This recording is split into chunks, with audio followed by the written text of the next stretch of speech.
పార్థ, సాంఖ్యయోగం వలన మనిషి పరమాత్మను నిరంతరం స్మరిస్తూ ఉంటాడు. పరమాత్మను స్మరించడం వలన మనిషి మనసులో అంకిత భావం ఉత్పన్నమవుతుంది. అటువంటి భావాన్ని భక్తి అని అంటారు. భక్తి వలన మనిషికి సత్య అసత్యాల జ్ఞానం లభిస్తుంది. ఆ జ్ఞానం వలన వాడు పరమాత్మను దర్శించగలుగుతాడు. అలా ఎవరైతే పరమాత్మను దర్శించగలుగుతారో వారే వాస్తవమైన కర్మయోగిగా మారగలరు. జన్మల పరంపర నుండి విముక్తి చెంది మోక్షాన్ని పొందగలుగుతారు. ఆత్మలన్నింటికీ అంతిమ లక్ష్యం అదే. ధర్మం యొక్క అంతిమ చరణం కూడా అదే. కానీ నేను పరమాత్మను దర్శించకుండా అంకిత భావం ఎలా వ్యక్తం చేయగలను మాధవ? ఈ సృష్టియే పరమాత్మ, పరమాత్మయే సర్వస్వం. పరమాత్మ కానిదంటూ ఇంకేమీ లేదు. ఎవరు తమ ఆత్మను దర్శించగలుగుతారో వారే పరమాత్మను దర్శించగలుగుతారు. ఏ విధంగా ఉప్పులోని ఒక కణానికున్న రుచి మహాసముద్రపు నీటి రుచికి భిన్నమైనది కాదో, అదేవిధంగా నీ ఆత్మను నీవు దర్శించడం పరమాత్మ దర్శనానికి భిన్నమైనది కాదు.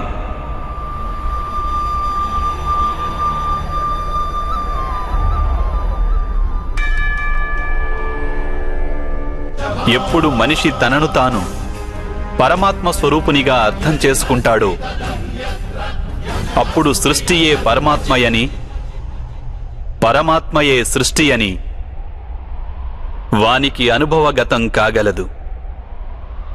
సృష్టికి పరమాత్మకు ఏ భేదమూ లేదు.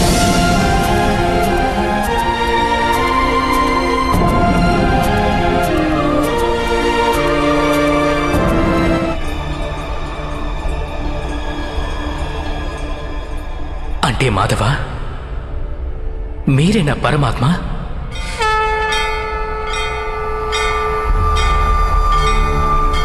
అవును పార్థ, నేను పరమాత్మను.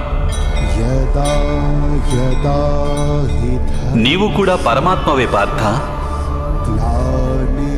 కానీ నీవు ఇప్పటికీ జాగృతం కాలేదు.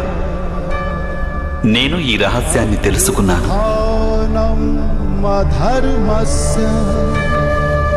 తదాత్మానం సృజామ్యహం. అయితే మాధవ, మీ పట్ల అంకిత భావం ఉంటే ఈశ్వరుని పట్ల అంకిత భావం ఉన్నట్లే కదా? అవశ్యం.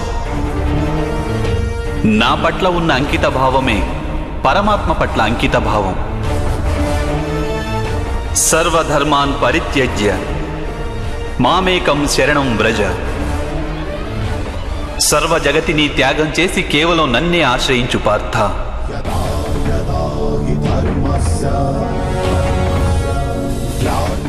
ఈ సకల లోకాన్ని నేనే.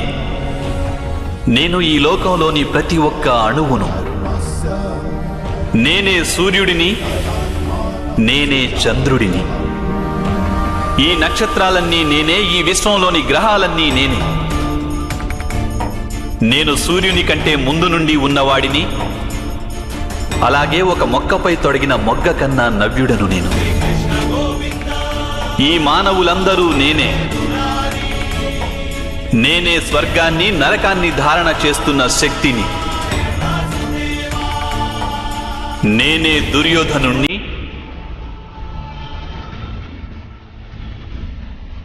అలాగే అర్జునుడిని కూడా నేనే.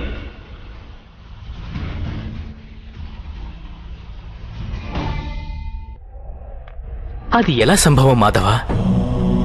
మీరు జన్మించటం పెద్దలు అనేకులు తమ జీవితకాలంలో చూశారు. మేము నవమాసాలు మోసి మీకు జన్మనిచ్చిన మీ మాత జీవించే ఉన్నారు. మీరు పురాతనులు, నాశనం లేనివారు ఎలా అవుతారు? నీవు శరీరాన్ని చూస్తున్నావు,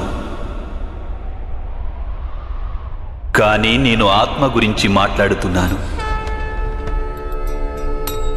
నేను అనేక జన్మలెత్తాను పార్థ. నేను అనేక అవతారాలను ధరించాను, ఎన్నో శరీరాలతో జన్మించాను. నేను అలాగే ఈ మట్టిలో కలిసిపోయాను.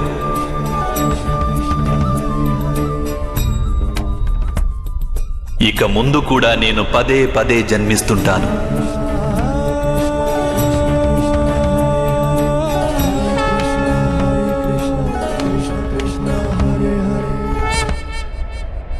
యదా యదా హి ధర్మస్య గ్లానిర్భవతి భారతః అభ్యుత్థానమధర్మస్య తదాత్మానం సృజామ్యహం. పరిత్రాణాయ సాధూనాం వినాశాయ చ దుష్కృతాం ధర్మ సంస్థాపనార్థాయ సంభవామి యుగే యుగుతుందో, ఎప్పుడెప్పుడు అధర్మం వృద్ధి చెందుతుందో అప్పుడప్పుడు సత్పురుషులను ఉద్ధరించేందుకు, అధర్మపరుల వినాశనానికి, ధర్మాన్ని పునఃస్థాపించేందుకై నేను జన్మిస్తుంటాను. ఇది ప్రతి యుగంలోనూ జరుగుతూ వచ్చింది, అలాగే ఇక ముందు కూడా జరుగుతూనే ఉంటుంది. నేనే నాశనం లేని పరమాత్మను. నేనే మత్స్యావతారాన్ని, నేనే వామనావతారాన్ని, నేనే పరశురాముణ్ణి, నేనే రామావతారాన్ని కూడా.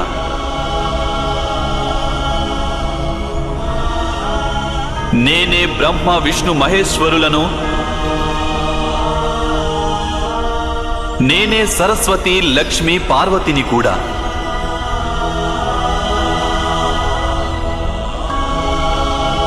నేను పురుషుడను కాను, స్త్రీని కాను, నపుంసకుడిని కాను. నేను శరీరాన్ని కాను, శరీర అవయవాలను కాను. నేను జ్ఞానాన్ని, సృష్టిని, చైతన్యాన్ని. నేను పరబ్రహ్మను. నేనే సర్వస్వాన్ని. అలాగే నేను ఏమీ కాను.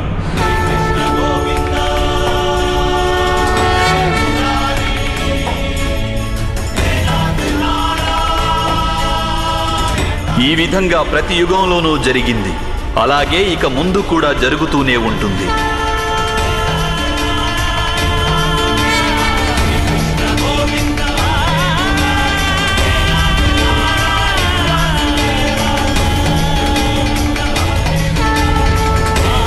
ఎప్పుడు నీవు ఆత్మజ్ఞానాన్ని పొందుతావో పార్థ, అప్పుడే నీవు నాలో ఐక్యం కాగలవు. స్వయంగా నీవు కూడా నా మాదిరిగా నిన్ను నీవు పరమాత్మ స్వరూపంగా గుర్తించగలవు. కానీ నీవు ఆ పదాన్ని చేరుకునేందుకు నా పట్ల సంపూర్ణ అంకిత భావం అనివార్యం కావాలి. అంకిత భావం అంటే ఏమిటి మాధవ? అంకిత భావం అనేది ఒక మానసిక స్థితి పేరు. అప్పుడు మనిషి తన సంకల్పాలన్నింటినీ త్యాగం చేస్తాడు. స్వయంగా ఏ విధమైన నిర్ణయాన్ని గాని లేక ప్రతిజ్ఞని కాని తీసుకోడు. ఏ విధమైన పనులు వానికి నిర్దేశించారో ఆ విధమైన పనులే చేస్తుంటాడు. వాస్తవానికి అంకిత భావానికి అర్థమేమిటంటే, తమను తాము, తమ మనస్సును, బుద్ధిని, జ్ఞానాన్ని, ఇచ్ఛలను, ఆశలను, మనసులోని భావనలను, తమ సర్వస్వాన్ని ఇంకొకరికి అర్పించడమే. ఇటువంటి అంకిత భావాన్ని భక్తి అని అంటారు. భక్తితో కొలవడం అంటే ఏమిటి మాధవ? అంకిత భావమే భక్తి కాదా? కాదు పార్థ, అంకిత భావం భక్తిలో మొదటి అడుగు మాత్రమే. వాస్తవానికి భక్తి అనేది ఒక కార్యం వంటిది కాదు, అది ఒక మనస్థితిని సూచిస్తుంది. నిత్య జీవితంలో మనిషి జపతపాలు, యజ్ఞయాగాలు, యమనియమాలు, యోగం, స్వాధ్యాయం అనే మాధ్యమాలతో తన అంతరంగాన్ని శుద్ధి చేసుకొని పరమాత్మ పట్ల అంకిత భావంతో ఉండాలి. మనిషి తాను చేసే పనులను, తన కర్మల ఫలితాన్ని, జీవితంలోని ఉచ్ఛ్వాస నిశ్వాసాలను పరమాత్మకు సమర్పిస్తూ ఉండాలి.